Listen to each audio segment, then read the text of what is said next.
Hello नमस्कार दोस्तों, SK global classes के यूट्यूब चैनल में एक बार फिर से स्वागत है। तो दोस्तों, जैसा कि आप लोग को बीपीएससी ट्री 3.0 यानी कि बिहार शिक्षक भर्ती परीक्षा 3.0 एक तीसरा फेज का जो एग्जाम अगस्त 2024 में होने वाला है, उसके लिए शानदार क्लासेज हमारे चैनल पर जो शुरुआत हो चुका है, जिसका 2 क्लास आप लोग को ऑलरेडी मैं आप लोग को उपलब्ध करा चुका हूं अपने चैनल पर। और आज हम लोग तीसरा क्लास को देखेंगे। तो आशा करता हूं कि आप लोग को ये सीरीज बहुत अच्छा तरीके से समझ में आ रहा होगा और बहुत अच्छा लग रहा होगा। अगर अच्छा लग रहा है तो दोस्तों हमारे चैनल पर बने रहिए, और अभी तक अगर आप नए हैं हमारे चैनल पर तो चैनल को जरूर सब्सक्राइब कर लीजिएगा और वीडियो को लाइक भी कर दीजिएगा। तो चलिए आज के पहले प्रश्न को देखेंगे हम लोग।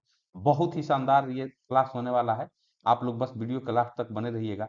पहला प्रश्न आप लोग को है कि 2011 की जनगणना के अनुसार भारत की जनसंख्या थी। ऑप्शन है आप लोग के पास 1100 मिलियन, 1004 मिलियन, 1210.2 मिलियन, उपयुक्त में से एक से अधिक, उपयुक्त में से कोई नहीं। तो पहले तो ये समझ लीजिए कि जिस तरह के आप लोग को ऑप्शन बीपीएससी ट्री 1.0 और ट्री 2.0 में पांच पांच ऑप्शन जो दिए जाते हैं, तो बिल्कुल हम लोग उसी तरह देखते चलेंगे। और साथ साथ आप लोग हमारे वीडियो के कमेंट बॉक्स में आप लोग जवाब भी देते चल सकते हैं जिन प्रश्नों का जवाब आप लोग को मालूम हो। तो इस प्रश्न का सही जवाब आप लोग को हो जाएगा ये ऑप्शन नंबर सी हो जाएगा, यानी कि 1210.2 मिलियन जो है ये 2011 की जनगणना के अनुसार भारत की जनसंख्या थी। तो दोस्तों, जैसा कि आप लोग जानते हैं कि प्रत्येक जो 10 वर्षों के बाद जो ये जनगणना होती है, तो ये 2011 में लास्ट जनगणना जो हुआ था ये 2011 में हुआ था। उसके बाद नियमानुसार 2021 में होना था, लेकिन अभी तक हुआ नहीं है। कोरोना के कारण जो है ये आप लोग को ये डिले हो गया जनगणना का ये जो काम है। तो ये 1210.2 मिलियन 2011 के जनगणना के अनुसार कुछ महत्वपूर्ण तथ्यों को देख लिया जाए। ये 1210.2 मिलियन का है, या आप लोग को ऑप्शन में 1.2 अरब दे दे तो दोनों बात एक ही हुआ, ठीक है ना। 1.21 अरब, ठीक है ना, ये भी हो जाएगा। अब थोड़ा सा देख लिया जाए जो बार बार परीक्षाओं में पूछे जाते हैं। तो देखिए, पहला नंबर तो आप लोग को साक्षरता से पूछता है। तो 2011 की जनगणना के अनुसार अगर देश की कुल साक्षरता की बात की जाए, यानी कि देश की कुल साक्षरता की बात की जाए, तो ये आप लोग को टोटल जो था 74.04% जो था, ये आप लोग को 2011 की जनगणना के अनुसार भारत देश की कुल साक्षरता दर था। तो ये तो आप लोग को हो गया कुल साक्षरता। अब इसमें आप लोगों को पुरुष और महिला कभी कभी पूछ देता है कि 2011 के अनुसार देश में पुरुष साक्षरता दर कितना था। तो पुरुष की अगर बात किया जाए तो आप लोग को 82.14%, और महिला का भी लगे हाथ देख लीजिए आप लोग।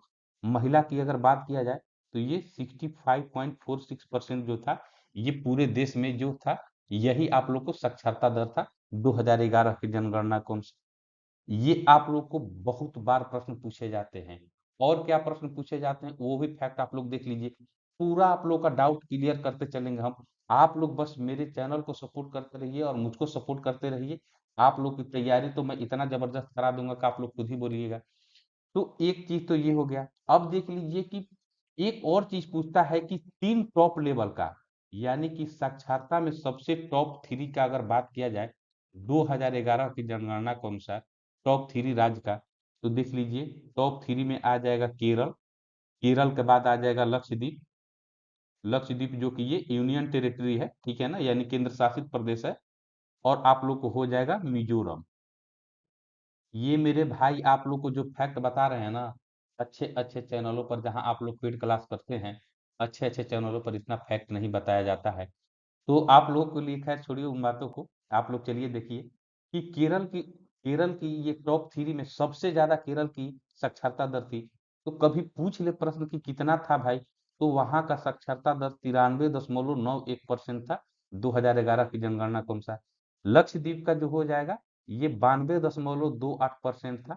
और उसी तरह मिजोरम की अगर बात किया जाए तो 91.58% जो था, ये मिजोरम का जनगणना ये साक्षरता दर थी, ये टॉप थ्री में। अगर बॉटम थ्री की बात किया जाए, यानी कि लास्ट थ्री की बात किया जाए, ठीक है ना, ये लास्ट थ्री की यानी कि सबसे बॉटम सबसे निचले स्तर की साक्षरता दर, सबसे कम साक्षरता दर, तो सबसे कम जो था पूरे भारत देश में बिहार का था, जो कि 63.82% था। ठीक है ना। उसके बाद आप लोग को आ जाएगा अरुणाचल प्रदेश, ठीक है ना, और राजस्थान। तो टॉप थ्री में ये हो गया केरल, लक्षद्वीप और मिजोरम। तो बिहार का 63.82 था। उसके बाद आंध्र प्रदेश का देख लीजिए, आंध्र प्रदेश कह रहे अरुणाचल प्रदेश, सॉरी ये अरुणाचल प्रदेश है, ठीक है ना। अरुणाचल प्रदेश का आपको 66.95% था, ठीक है ना। और राजस्थान का उसी तरह 67.06% जो था। ये बॉटम थ्री था, ये बॉटम थ्री राज्य जो था साक्षरता के मामले में, और ये टॉप थ्री राज्य जो था ये साक्षरता के मामले में। तो इन चीजों का काफी महत्व होता है। अगर आप लोग परीक्षा अगर दे रहे हैं तो ये चीज आप लोग भली भांति से समझ रहे होंगे कि जो ये मैं फैक्ट बताया ये कितना महत्वपूर्ण फैक्ट है। तो चलिए, आशा करता हूं कि ये क्वेश्चन जो है आप लोग को अच्छे तरीके से समझ में आ गया होगा। चलिए अगले प्रश्न की ओर चलेंगे हम लोग। अगला प्रश्न देखिए, यहाँ पर दूसरा नंबर है कि टीपू सुल्तान ने अंग्रेज को भारत से निकालने के लिए किससे सहायता मांगा था? ऑप्शन है मुसोलिनी, हिटलर, नेपोलियन, उपयुक्त में से एक से अधिक, उपयुक्त में से कोई नहीं। ये 5 ऑप्शन आप लोग को दिए गए हैं। तो इस प्रश्न का सही जवाब क्या हो जाएगा? तो इस प्रश्न की सही जवाब की बात की जाए तो ये दोस्तों, ये टीपू सुल्तान जो है ये नेपोलियन से जो है ये सहायता मांगे थे, ठीक है ना। नेपोलियन से सहायता मांगे थे। अगर नेपोलियन की बात की जाए दोस्तों, तो ये आप लोग को ये फ्रांस से बिलोंग करते हैं, ठीक है ना। ये फ्रांस से बिलोंग करते हैं नेपोलियन। और इसी फ्रांस में एक महत्वपूर्ण आप लोग को बार बार प्रश्न पूछे जाते हैं, एक फ्रांसीसी क्रांति के बारे में पूछ दिया जाता है कि फ्रांसीसी क्रांति जो है कब हुआ था। तो कब हुआ था ये आप लोग कमेंट बॉक्स में बताइए। और उसका एक नारा जो है जो महत्वपूर्ण है उसको, अच्छा चलिए उसको मैं बता ही दे रहा हूँ। उसको आप लोग देख लीजिए। उसको हो जाएगा स्वतंत्रता, उसके बाद समानता और बंधुता, ठीक है ना। स्वतंत्रता, समानता और बंधुता। ये आप लोग को डायरेक्ट पूछ लिया जाता है कि स्वतंत्रता, समानता और बंधुता जो नारा है वो किस क्रांति में दिया गया था। तो ये आप लोग तुरंत टिक लगा दीजिएगा, फ्रांसीसी क्रांति, ठीक है ना। इन चीजों को आप लोग अच्छे से याद रखिएगा। ये मुसोलिनी और हिटलर से भी कभी कभी प्रश्न पूछे जाते हैं। तो ये मुसोलिनी का अगर बात किया जाए तो मुसोलिनी जो था दोस्तों, यह इटली का यह इटली का रहने वाला था, ठीक है ना। और इटली में इसने फांसीवाद का अगर बात किया जाए, ये फांसीवाद का जनक जो बोला जाता है ये मुसोलिनी को बोला जाता है, ठीक है ना। ये फांसीवाद का जनक बोला जाता है। उसी तरह हिटलर जो था ये जर्मन तानाशाह था, ठीक है ना। ये जर्मनी का था, ये जर्मन तानाशाह था। और इस ये जो था ये नाजीवाद का संस्थापक था, ठीक है ना। जिस तरह ये मुसोलिनी जो था फांसीवाद का इटली में था, जर्मनी में, उसी तरह नाजीवाद का ये हिटलर था, ठीक है ना। और नेपोलियन ये सब फ्रांस के थे, फ्रांसीसी क्रांति से संबंधित है, स्वतंत्रता, समानता, बंधुता। तो ये जो इम्पोर्टेंट फैक्ट है आप लोग अच्छे तरीके से याद रखिएगा, ठीक है। मैं आशा करता हूं कि आप लोगों को ये प्रश्न भी अच्छे से समझ में आ गया होगा। और आप लोग बताइए कि फ्रांसीसी क्रांति की शुरुआत कब हुई थी, आप लोग कमेंट बॉक्स में जरूर लिखिए। देखिए दोस्तों, आप लोग अगर कमेंट बॉक्स में सब कमेंट करते हैं तो मुझे लगता है कि आप लोग मुझसे जुड़े हुए हैं। एक बात और आप लोग ध्यान दीजिएगा, मुझे क्लास अपलोड करने में आप लोग के लिए थोड़ा सा कभी देर हो जाता है, लेकिन आप लोग मान कर चलिए कि 9 बजे तक, यानी कि 9 बजे रात तक आप लोग को हर हाल में क्लास आप लोग को प्रतिदिन ये वाला मिल जाएगा। यानी कि 5 बजे से लेकर 9 बजे के बीच में कभी भी आप लोग को, मैं थोड़ा सा अन्य कार्यों में व्यस्त रहता हूं, तो आप लोग को 5 बजे से 9 बजे के बीच में ये क्लास आप लोग को रेगुलर मिल जाएगा। और आप लोग बस चैनल पर बने रहिए और इसी तरह प्यार दिखाते रहिए। और टॉप क्लास की तैयारी जो बीपीएससी प्री 3.0 का जो हो जाएगा, इसमें 40 नंबर, और आप लोग अगर कहिएगा तो पूरा सेक्शनल वाइज भी आप लोग को मैं तैयारी करा दूंगा। आप लोग बस सिर्फ जिस तरह बोलिए, आप लोग कमेंट बॉक्स में अपना कमेंट कीजिए, जो कि आप लोगों से मुझे अपेक्षित है। चलिए अगले प्रश्न की ओर चलेंगे। अगला प्रश्न देखिए, ये काफी महत्वपूर्ण प्रश्न है कि ब्रिक्स जो है, ब्रिक्स में कौन कौन से देश शामिल है। ये 5 ऑप्शन दिए गए हैं। तो ब्रिक्स की बात की जाए तो चलिए इसमें मैं ऑप्शन नहीं पढ़ूंगा, क्योंकि ऑप्शन पढ़ने से विशेष कोई मतलब नहीं बनता है। देखिए यहाँ पर आप लोग को ब्रिक्स में, ये देखिए ब्रिक्स में आप लोग को हो जाएगा ये ब्राजील हो जाएगा, ठीक है ना। उसके बाद रूस हो जाएगा, इंडिया हो जाएगा, चाइना हो जाएगा और साउथ अफ्रीका हो जाएगा। ठीक है ना, ये आप लोग को ब्रिक्स में, ये आप लोग को 6 देश जो है आप लोग को शामिल है। ठीक है ना, 1 2 3 4 5 और 6, तो ये आप लोग को ब्रिक्स में ये शामिल है। तो इन चीजों को आप लोग अच्छे से याद रखना है आप लोगों को। और आप लोग को दोस्तों, ये मैं आशा करता हूं कि ये चीज भी आप लोग को अच्छे से समझ में आ गया होगा ब्रिक्स के बारे में। चलिए अगले प्रश्न की ओर चलेंगे हम लोग। अगला प्रश्न आप लोग को है कि देखिए, चौथा नंबर प्रश्न है आप लोग के लिए आज का, कि वर्तमान में भारत के मुख्य न्यायाधीश कौन है। भारत के मुख्य न्यायाधीश यानी कि चीफ जस्टिस ऑफ इंडिया कौन है। तो दोस्तों, ये 5 ऑप्शन दिए गए हैं और इनमें से आप लोग तुरंत लगा दीजिएगा, ये डॉक्टर धनंजय वाई चंद्रचूड़। यानी कि अगर आप लोगों को ऑप्शन में कभी डॉक्टर डीवाई चंद्रचूड़ भी दे दे तो आप लोग घबराइएगा नहीं भाई, उन्हीं का पूरा नाम है डॉक्टर धनंजय वाई चंद्रचूड़, जो है उनका नाम है पूरा नाम, जो कि भारत के, अपने भारत देश के 50वें मुख्य न्यायाधीश है। ये बात भी आप लोग अच्छे से ध्यान रखिएगा। कई बार परीक्षा में ये पूछ दिया जाता है, कभी कभी पूछ दिया जाता है कि भारत के 49वें न्यायाधीश कौन थे, जिस तरह ये 50वें हुए डीवाई चंद्रचूड़। तो अगर 49वें, अगर मुख्य न्यायाधीश की बात की जाए तो आप लोगों को याद होगा, ये यू यू ललित जो है, ये 49वें, ये आप लोगों को भारत के मुख्य न्यायाधीश थे। यू यू ललित की अगर बात की जाए तो इनका पूरा नाम उदय यू ललित जो था, इनका पूरा नाम था। ठीक है ना, ये 49वें थे। कभी 48वां पूछ दे, इससे ज्यादा नहीं पूछ सकता है, 2 3 इधर उधर पूछ सकता है, जो कि आप लोग को परीक्षा की दृष्टि से बहुत ही महत्वपूर्ण है। तो अगर 48वां पूछ लिया जाए यानी 48वां पूछ लिया जाए, तो ये भी याद आप लोग रख लीजिए कि एन वी रमना जी जो थे, एन वी रमन जो, एन वी रमना या रमना जो है, ये आप लोग को, ये 48वें जो मुख्य न्यायाधीश थे, तो आप लोग इनको भी याद रखिएगा। तो यहाँ पर 3 3 मुख्य न्यायाधीशों को मैंने बता दिया।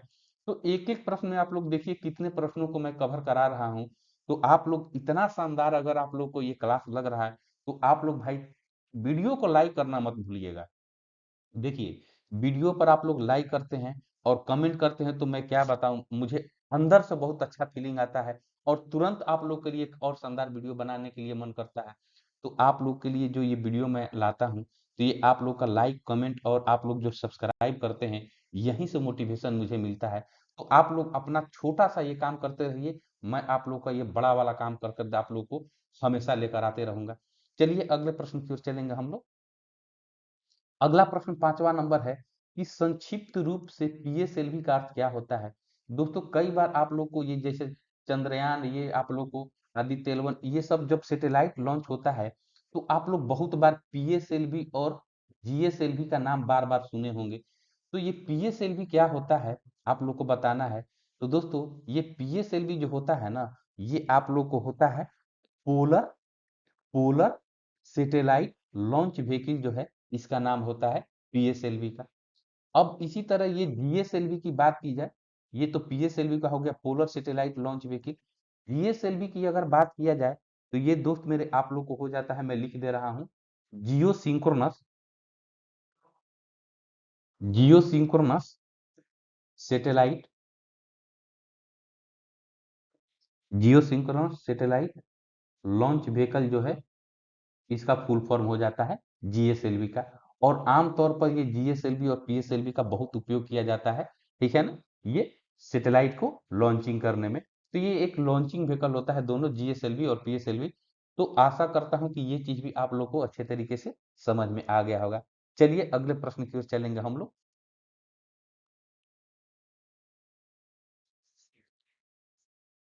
अगला देखिए, ये 6 नंबर प्रश्न है, यानी छठा नंबर प्रश्न है आप लोग को, कि जल जिसमें कैल्शियम अथवा मैग्नीशियम के घुलनशील लवण होते हैं कहलाता है।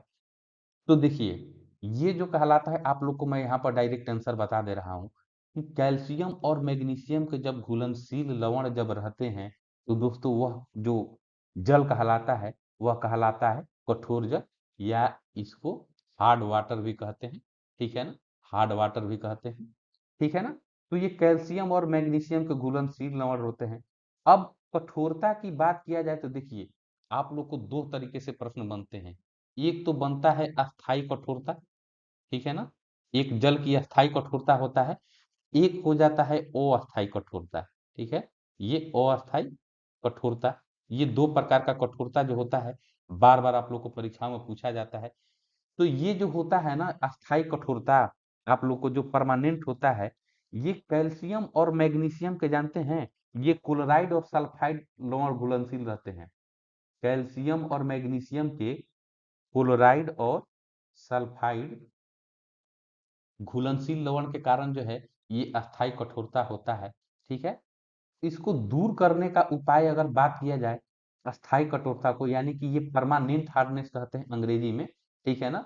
जब जल में कैल्शियम और मैग्नीशियम के क्लोराइड और सल्फाइड लवण घुलनशील होते हैं तो वो जल कहलाता है स्थायी कठोरता वाला, यानी कि वो परमानेंट हार्डनेस होता है। और उसको दूर जो है दोस्तों, ये आप लोगों को अगर आमतौर पर बात किया जाए अगर जनरली, तो ये वॉशिंग सोडा मिलाकर जो है जल की परमानेंट हार्डनेस को दूर किया जाता है। और भी कई विधियां होती हैं परमानेंट हार्डनेस दूर करने के लिए, जो कि काफी महत्वपूर्ण होता है, लेकिन आमतौर पर वॉशिंग सोडा से, ठीक है ना, ये अस्थाई कठोरता को दूर किया जाता है। अब तो ये अस्थाई कठोरता हो गया।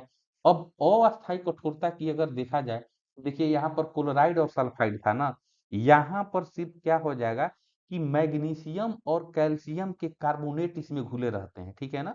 ये मैग्नीशियम और कैल्शियम के कार्बोनेट अगर लवण घुलनशील रहते हैं तो वो जल जो होता है आप लोग को ये अस्थायी कठोरता, यानी कि ये परमानेंट कठोरता नहीं रहता है। और इसको दूर काफी आसानी से किया जा सकता है। कैसे? तो ये बाल कर जो है ये इस कठोरता को दूर किया जाता है, इसीलिए इसको टेम्पोरेरी हार्डनेस कहते हैं, यानी कि अस्थायी कठोरता कहते हैं। जब जल में कैल्शियम और मैग्नीशियम के कार्बोनेट घुलनशील लवण होते हैं तो वो अस्थायी कठोर या ये आप लोग को अस्थायी कठोरता जल की कहलाती है, ठीक है ना। उबाल कर दूर किया जाता है। तो आशा करता हूं कि परमानेंट हार्डनेस और टेम्पोररी हार्डनेस वाला भी बात आप लोग को अच्छे तरीके से समझ में आ गया होगा। और आप लोग को ये क्लास कैसा लग रहा है आप लोग भाई कमेंट बॉक्स में जरूर लिखिएगा। आप लोग को बार बार मैं इसलिए कह रहा हूँ कि कमेंट आप लोग करते हैं, देखिए आप लोग दो वीडियो आप लोग के लिए अभी तक मैं उपलब्ध करा दिया हूँ इसके लिए, और दो क्लास आप लोग के, ये आज तीसरा क्लास आप लोग का है। तो आप लोग जब कमेंट करते हैं तो देखिए आप लोग को कितना बढ़िया से मैं रिप्लाई भी करता हूँ, मुझे बहुत अच्छा लगता है ये चीज। आप लोग से इतना अपेक्षित है दोस्तों, ताकि अगला क्लास में लेकर आता रहूं। चलिए अगले प्रश्न की ओर। अगला प्रश्न 7वां नंबर है आप आज का, कि भारतीय जीवन बीमा निगम की स्थापना कब हुई? यानी कि इसी को एलआईसी कहते हैं मेरे भाई, यानी कि लाइफ इंश्योरेंस। मैं लिख दे रहा हूँ, ये एलआईसी की बात की जा रही है यहाँ पर। अगर इसका फुल फॉर्म कभी पूछ लिया जाए, आप लोग तो बहुत सारे दोस्त जानते होंगे, मैं तो नहीं लगता है कि मुझे तो नहीं लगता है कि कोई नहीं जानता होगा। लाइफ इंश्योरेंस, मैं फिर भी लिख दे रहा हूँ, कॉरपोरेशन ऑफ इंडिया, ठीक है ना। Life insurance corporation of India, ये एलआईसी। तो एलआईसी की स्थापना जो है मेरे भाई ये आप लोग को 1956 में किया गया था। अगर डेट वाइज कभी परीक्षा में पूछ दिया जाए तो 1 सितंबर 1956 को जो है एलआईसी की स्थापना हुई थी। 1 सितंबर 1956 को हुई थी। चलिए ये तो एलआईसी की बात आ गई। यहीं पर आप लोग एक तरफ और आप लोग बार बार सुनते होंगे, ये एलआईसी हो गया, एक होता है जीआईसी। इसको भी चलिए देख ही लीजिए, ठीक है ना। ये general general insurance corporation corporation of India जो हो जाएगा, इसका फुल फॉर्म हो जाएगा जीआईसी का। इसकी अगर स्थापना की बात किया जाए, जीआईसी की अगर कभी परीक्षा में पूछ लिया जाए तो ये आप लोग को 22 नवंबर 1972 को जो है ये जीआईसी की स्थापना की गई थी। तो ये एलआईसी और जीआईसी का सुपड़ा साफ हो गया। और आप लोग को ये कंटेंट टॉप क्लास का जो है अगर लग रहा है तो आप लोग कमेंट बॉक्स में टॉप क्लास का जरूर लिखिएगा। चलिए अगले प्रश्न की ओर चलेंगे। 8वां नंबर प्रश्न आप लोग को है कि बेरी बेरी खुराक में किसकी कमी की वजह से होता है? ये बेरी बेरी खुराक की बात की जा रही है दोस्तों। कई बार आप लोग को विटामिन से जो संबंधित डिफिशियंसी होती है ना, कि कौन सी विटामिन से कौन सा रोग होता है, तो आप लोग को ये हमारे प्लेलिस्ट में देखिए, हमारे चैनल पर आप लोग को प्लेलिस्ट में आप लोग को जीके मिल जाएगा, जीएस मिल जाएगा, करेंट अफेयर यानी कि सीए करेंट अफेयर मिल जाएगा। आप लोग की हिंदी की स्पेशल क्लासेस जिसमें संज्ञा सर्वनाम आप लोग को ये सब है, आप लोग को जितना विलोम विलोम शब्द, पर्यायवाची शब्द जितना है वो सब मिल जाएगा। हिंदी की स्पेशल क्लास है आप लोग को। इंग्लिश की भी क्लासेज आप लोग के लिए मौजूद हैं, ठीक है ना। आप लोग के लिए रीजनिंग की भी क्लासेज जो है, आप लोग के लिए मैथ के भी क्लासेज उपलब्ध है। तो आप लोग के ये सारा चीज जो है हमारे चैनल पर उपलब्ध है। और ये जीके जीएस और करंट अफेयर का तो मतलब भंडारा है हमारे चैनल पर, और हिंदी क्लासेस का। तो आप लोग हमारे प्लेलिस्ट में विजिट करते रहिएगा, और आप लोग सारे जो महत्वपूर्ण वीडियो है, जो कि आपको ट्री 3.0 में सफलता दिलाने में एकदम, एक बोला जाता है ना, मील का पत्थर साबित होगा मेरे भाई, मील का पत्थर साबित होगा। ये लिख कर रख लीजिए, ठीक है ना, ये लिख कर रख लो आप। अब यहाँ ये प्रश्न पर आया जाए कि बेरी बेरी खुराक में किसकी कमी की वजह से होता है, तो ये होता है विटामिन बी की कमी से, ठीक है ना। ये विटामिन बी की कमी से होता है। तो विटामिन बी की कमी से होता है। चलिए, थोड़ा सा विटामिन बी में तो बहुत सारा होता है, बी 1 बी 2 बी 3 ऐसे करके होता है। तो उसका वीडियो हमारे चैनल पर मौजूद है, आप लोग जरूर देख लीजिएगा। ये विटामिन ई का कभी कभी रासायनिक नाम पूछ दिया जाता है। तो इसका रासायनिक नाम जो हो जाता है मेरे भाई, ये रेटिनॉल हो जाता है, ठीक है ना। मैं अच्छे से लिख दे रहा हूँ। आप लोग बस वीडियो के अंत तक बने रहिए। एकदम जबरदस्त आप लोग के लिए क्लासेस जो है इस चैनल पर, इसके ग्लोबल क्लासेस पर आप लोग के लिए उपलब्ध है। विटामिन ए की रासायनिक नाम की बात की जाए तो ये रेटिनॉल हो जाएगा। विटामिन बी का तो आप लोग के लिए उस वीडियो में देख लीजिएगा, सेपरेट है, सबका अलग अलग होता है, बी 1 बी 2 बी 3। आप लोग को बी 6 मतलब जितना है सब आप लोग देख लीजिएगा। उसके बाद ई की अगर बात किया जाए, विटामिन ई की अगर बात किया जाए, तो ये आप लोग को क्या कहलाता है, ये आप लोग को टोकोफेरल हो जाता है, ठीक है ना। ये टोकोफेरॉल हो जाता है। ये कई बार आप लोग को प्रश्न पूछा गया है, ये बार बार पूछे जाते हैं मेरे भाई, ये बार बार आप लोग को ये रासायनिक नाम पूछे जाते हैं। तो विटामिन ए हो गया, ई हो गया। अब देखिए, विटामिन सी का भी बार बार कभी पूछ लिया जाता है, बार बार पूछा जाता है कि विटामिन सी का रासायनिक नाम क्या है। तो इसका जो हो जाता है ना, एस्कॉर्बिक एसिड हो जाता है, ठीक है। ये एस्कॉर्बिक अम्ल कह लीजिए, एस्कॉर्बिक एसिड कह लीजिए, ये विटामिन सी का हो गया रासायनिक नाम। तो इसको भी आप लोग ध्यान में रखिएगा। चलिए अगले प्रश्न की ओर चलेंगे। अगला प्रश्न, 9 नंबर प्रश्न है कि जब ग्रेनाइट की चट्टानों का कायांतरण होता है तो वो किसमें परिवर्तित हो जाती है। ऑप्शन है फेल्सपर, नीस, क्वार्टज, उपयुक्त में से एक से अधिक, उपयुक्त में से कोई नहीं। तो दोस्तों, जब ग्रेनाइट की चट्टानों का जब कायांतरण होता है ना, तो वो जो परिवर्तन हो जाते हैं, ये निस में परिवर्तन हो जाते हैं। और ये एनसीईआरटी का एकदम direct come to the point है, एकदम वन लाइनर है, ये कह लीजिए, ठीक है ना। ये एनसीईआरटी का, तो आप लोग को एनसीईआरटी का भी ध्यान में रखकर, आप लोग को कई किताबों का ध्यान में रखकर मैं आप लोग के लिए वीडियो लेकर आता हूँ। आप लोग बस एकदम दिल लगाकर वीडियो के अंत तक बने रहिए, ठीक है ना। और आप लोग महत्वपूर्ण और भी प्रश्न है, आप लोग सबको देख लीजिए। चलिए अगले प्रश्न की ओर चलेंगे। अगला प्रश्न 10 नंबर है आप लोग को कि सिमलीपाल जैव संरक्षित क्षेत्र स्थित है। ये सिमलीपाल की बात की जा रही है। ऑप्शन है उड़ीसा में, मध्य प्रदेश में, केरल में, उपयुक्त में से कोई नहीं, अउपयुक्त में से एक से अधिक। तो सिमलीपाल जैव संरक्षित क्षेत्र की अगर बात की जाए दोस्त मेरे, तो ये आप लोग को हो जाएगा, ये उड़ीसा में हो जाएगा, ठीक है ना। वही उड़ीसा जिसकी राजधानी आप लोग को भुवनेश्वर है, ठीक है ना, ये भुवनेश्वर है। तो उड़ीसा में सिमलीपाल जैव संरक्षित क्षेत्र हो गया। चलिए अगले प्रश्न की ओर चलेंगे हम लोग। अगला प्रश्न 11 नंबर है कि अस्पृश्यता का अंत किस अनुच्छेद के द्वारा किया गया। ये तो भाई मेरे आप लोग, मुझे नहीं लगता है कि अगर इस प्रश्न का उत्तर आप लोग नहीं दे पाइएगा, तो आप लोग को, मुझे नहीं लग रहा है कि जीके का तैयारी आप लोग अच्छे से कर रहे हैं। तो अस्पृश्यता के अंत की बात की जाए, ये इसलिए मैं कह रहा हूँ कि ये, मैं कितना एग्जाम आप लोग को गिनाऊं, आप लोग को बीपीएससी ट्री ही नहीं, आप लोग चाहे एसएससी ले लीजिए, बिहार दरोगा ले लीजिए, UP police, Delhi police, SSC CGL, SSC CHSL, ऐसा कोई एग्जाम नहीं है जिसमें ये प्रश्न पूछा नहीं है। तो ये बहुत ही महत्वपूर्ण प्रश्न है, और इसका सही जवाब आप लोग को हो जाएगा, ये अनुच्छेद 17 जो हो जाएगा। ये अस्पृश्यता का अंत जो है अनुच्छेद 17 के द्वारा किया गया, ठीक है ना। अनुच्छेद 17 के द्वारा अस्पृश्यता का अंत किया गया। चलिए अगले प्रश्न की ओर चलेंगे हम लोग। अगला प्रश्न 12 नंबर है कि टाइफाइड किस अंग को प्रभावित करता है। आप लोग को कई बार जो सुनते हैं कि भाई टाइफाइड उसको हो गया है, तो टाइफाइड किस अंग को प्रभावित करता है ये बताना है आप लोग को। ऑप्शन है मस्तिष्क, आंत, गला, उपयुक्त में से एक से अधिक, उपयुक्त में से कोई नहीं। तो टाइफाइड जो मेनली अटैक करता है दोस्तों, ये आप लोग को प्रभावित करता है, आंत को प्रभावित करता है, ठीक है ना। और आप लोग को वो आप लोग को साल्मोनेला टाइफी का अगर नाम सुने होंगे, साल्मोनेला टाइफी जो है आप लोग को इसका कारण होता है टाइफाइड का।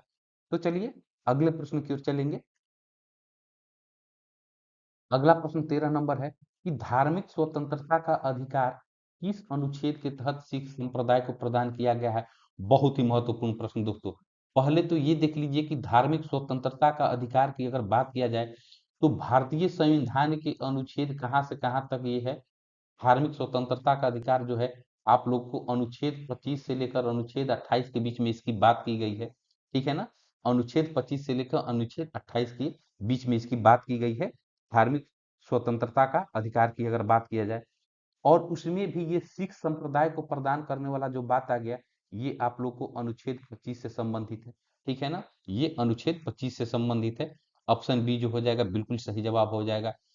चलिए अगले प्रश्न की ओर चलेंगे मेरे भाई, आप लोग एकदम वीडियो के अंत तक बने रहिए और चैनल पर आप लोग बने रहिए और चैनल को लाइक शेयर और सब्सक्राइब करना ना भूलिएगा और अपने दोस्तों को तो बिल्कुल शेयर करते रहिए। चलिए अगले प्रश्न की ओर।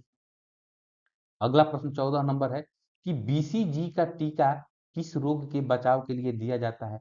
बीसीजी का टीका बात किया जा रहा है, बहुत बार आप लोगों ने सुना होगा।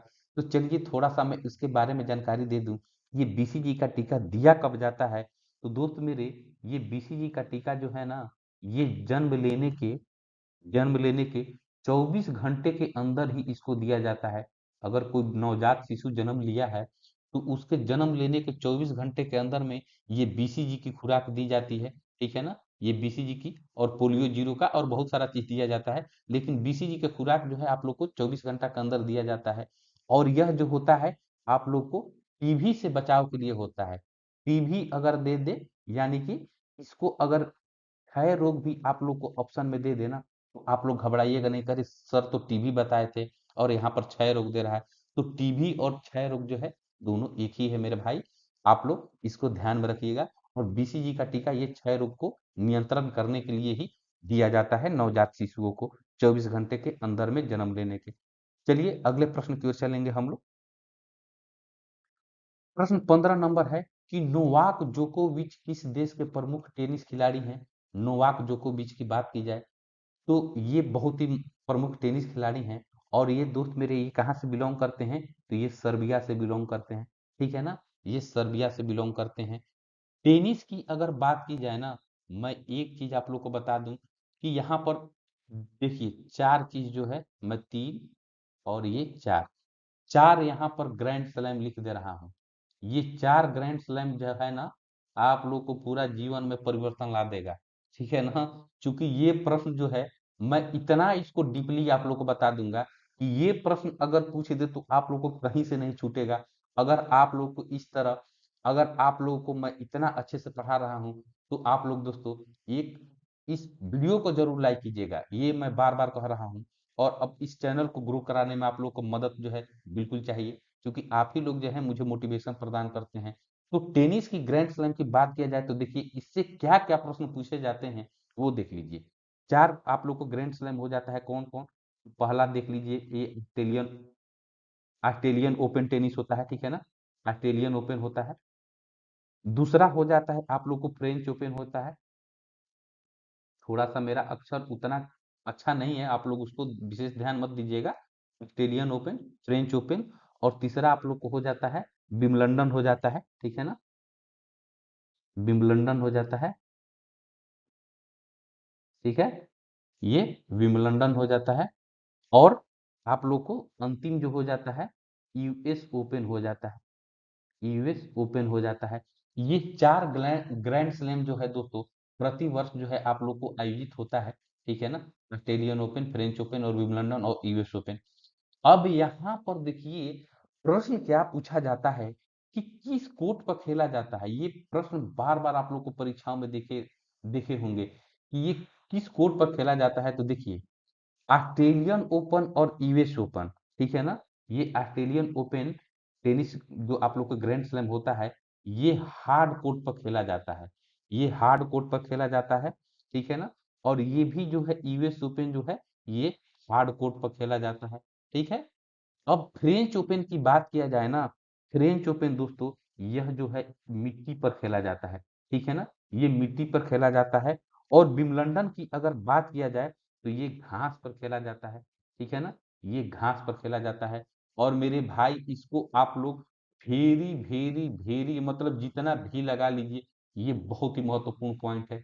ये कोर्ट वाला क्वेश्चन बार बार पूछ लिया जाता है और आप लोग कई जगह जो है कंफ्यूज हो जाइए, अरे तेरी के हम लोग तो ये ग्रैंड स्लैम पढ़े थे लेकिन किस पर खेला जाता है ये तो मालूम ही नहीं है।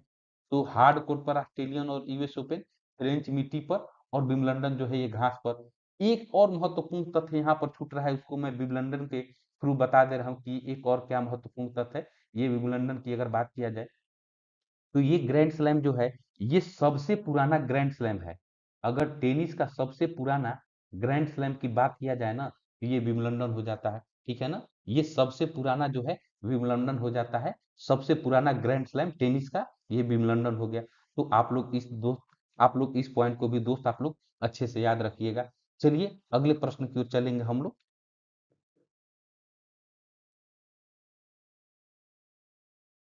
अगला प्रश्न, ये 16 नंबर प्रश्न आप लोग को कि ओरेविले स्थल का संबंध किस व्यक्ति से है? ओरेविले स्थल की बात किया जाए तो ओरेविले स्थल की अगर बात की जाए तो दोस्तों ये हो जाएंगे अरविंद घोष हो जाएगा। इसमें बहुत ज्यादा बताने की कोई जरूरत नहीं है, ये आप लोग वन लाइनर के तौर पर याद रख लीजिए। देखिए जहां पर आप लोग को क्वेश्चन बनते हैं ना, इस क्वेश्चन में आप लोग को मुझे लगता है कि नहीं यहाँ से प्रश्न पूछे जाते हैं, आप लोग को खुद भी देखने से लगता होगा कि नहीं जो हम बात कह रहे हैं वो बिल्कुल सही कह रहे हैं कि यहाँ से प्रश्न पूछे जाते हैं।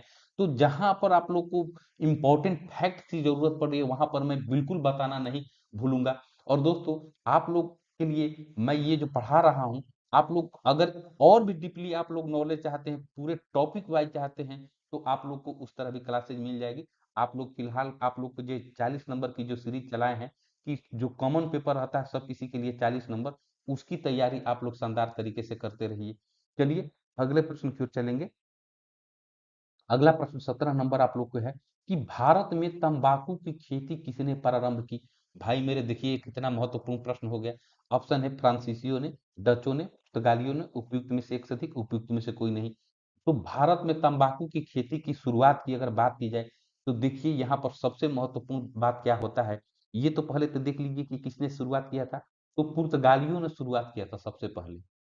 कब किया था ये अगर प्रश्न पूछ दे तो ये जो हो जाएगा 1605 ईस्वी में इसकी शुरुआत की गई थी। इसमें 1605 ईस्वी में। अगर प्रश्न में आप लोगों को ऑप्शन दे दिया जाए कि 17वीं शताब्दी के शुरुआत में तो दोस्त मेरे आप लोग घबराइएगा नहीं, ये 1605 कह लीजिए या 17वीं शताब्दी की शुरुआत कह लीजिए, ये दोनों में से कोई ऑप्शन आप लोग को दे दे तो आप लोग ये लगा लीजिएगा ऑप्शन। मैं आशा करता हूं कि अब कोई इसमें डाउट की जरूरत ही नहीं बच गई होगी, कोई गुंजाइश ही नहीं बच गया होगा। चलिए अगले प्रश्न की ओर चलेंगे। एकदम ताबड़तोड़ अंदाज में आप लोग चलते रहिए, एकदम मेरे साथ साथ आप लोग बने रहिए और एकदम शानदार इस क्लास को लाइक शेयर और सब्सक्राइब करते रहिए। चलिए अगले प्रश्न की ओर। अगला प्रश्न 18 नंबर है कि लेडी विद लैंप के नाम से किसे जाना जाता है? लेडी विद लैंप के नाम से किसे जाना जाता है? ऑप्शन है Annie Besant, Sarojini Naidu, फ्लोरिस Nightingale, उपयुक्त में से एक से अधिक, उपयुक्त में से कोई नहीं। तो लेडी विद लैंप की अगर बात की जाए तुरंत इसको देखते मारिए ऑप्शन फ्लोरिस नाइटिंगेल। इसमें कहीं भी आप लोगों को डाउट नहीं करना है, ये फ्लोरिस नाइटिंगेल जो हो जाएगा बिल्कुल सही जवाब हो जाएगा ये लेडी विद लैंप के लिए। अगले प्रश्न की ओर हम लोग चलेंगे।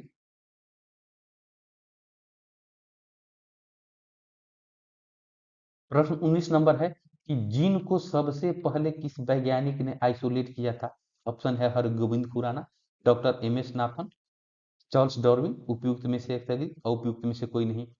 तो जीन शब्द को सबसे पहले जो आइसोलेट जो है ये आप लोग को किए थे, ये हरगोविंद खुराना जी जो है ये आइसोलेट किए थे सबसे पहले। कौन किए थे? हरगोविंद खुराना जी किए थे। ये बायोलॉजी का बहुत ही महत्वपूर्ण क्वेश्चन है दोस्तों। तो साइंस से आप लोग को प्रश्न, हिस्ट्री, ज्योग्राफी, आप लोग को पॉलिटी, बिहार से, ये सारे प्रश्न मिक्स करके ये 40 नंबर में पूछे जाते हैं। और आप लोगों को 40 नंबर वाली ये जो सेक्शन जो है ना, मैं आप लोग को अगस्त 2024 तक एकदम लगातार आप लोग को कंप्लीट करा दूंगा। बस आप लोग चैनल पर बने रहिएगा और आप लोग दोस्तों 9 बजे तक इंतजार कर लीजिएगा, ठीक है ना? 5 बजे से लेकर 9 बजे रात के बीच में मैं ये क्लास जो है कभी भी अपलोड कर देता हूँ आप लोग के लिए। ये चीज आप लोग थोड़ा सा ध्यान रखिएगा। और आप लोग कहिएगा तो और भी सेपरेट क्लासेस जो है आप लोग को सेक्शन वाइज, यानी कि अगर कहिएगा आप लोग, अगर कमेंट कीजिए आप लोग कि हिस्ट्री की स्पेशल क्लासेस चलाना है तो हिस्ट्री में भी स्पेशल क्लासेस चल जाएगा, ज्योग्राफी का भी चल जाएगा, पॉलिटी का भी चल जाएगा, इकोनॉमिक्स का भी चल जाएगा। और ये तो आप लोग को कॉमन पेपर सबके लिए है, तो ये आप लोग को चलता ही रहेगा क्लास। तो आप लोग बस कमेंट बॉक्स में करते रहिए कि क्या आप लोग को और चाहिए इस चैनल के माध्यम से। चलिए अगले प्रश्न की ओर। अगला प्रश्न 20 नंबर प्रश्न है कि पंडित रविशंकर किस वाद्य यंत्र से संबंधित है। बहुत ही महत्वपूर्ण प्रश्न दोस्तों, ये कई बार का रिपीटेड प्रश्न है पंडित रविशंकर जी वाला। और पंडित रविशंकर जहां जे र यहाँ पर जुटा, पंडित रविशंकर, शंकर जब जुटा तो शंकर यहाँ पर तुरंत लगा दीजिए सितार, ठीक है ना। पंडित रविशंकर और ये सितार जो हो जाएगा। पंडित रविशंकर जी जो थे ये सितार वाद्य यंत्र से संबंधित है। और जितने भी वाद्य यंत्र से ये संबंधित जो लोग हैं दोस्तों, इसके लिए एक हमारे चैनल पर सेपरेट वीडियो है। इसलिए मैं बार बार आप लोग के लिए कहता हूं कि हमारे चैनल के प्लेलिस्ट में आप लोग को इतना जीके इतना जीएस है, आप लोग को परीक्षा के दृष्टि से कोई भी ऐसा जो है ना परीक्षा का एकदम क्या बोला जाता है कि एकदम धुआं धुआं उड़ा देगा।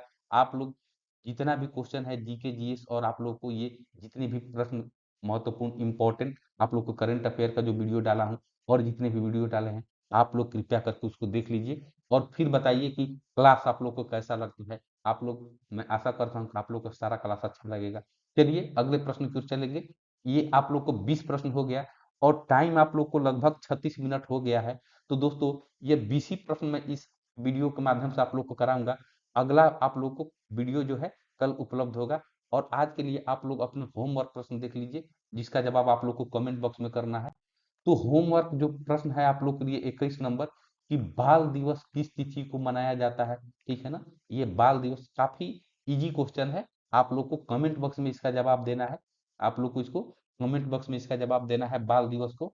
और दोस्तों ये वीडियो काफी अगर लंबा हो जाता तो बहुत सारे दोस्त कहते हैं कि बहुत लंबा हो जा रहा है तो देख नहीं पाते हैं, वो लोग स्किप कर जाते हैं। तो वैसे वीडियो डालने से क्या फायदा कि जब आप लोग पूरा देख ही नहीं पाइएगा, तो पूरे वीडियो के अंत तक आप लोग बने रहिएगा और आप लोग के लिए लगातार ये क्लासेस मिलता रहेगा। और आज के लिए बस इतना ही दोस्तों। एक और नया शानदार क्लास लेकर मैं कल उपस्थित हूँगा। तब तक के लिए मैं आप लोगों से आज्ञा चाहूंगा। जय हिंद दोस्तों।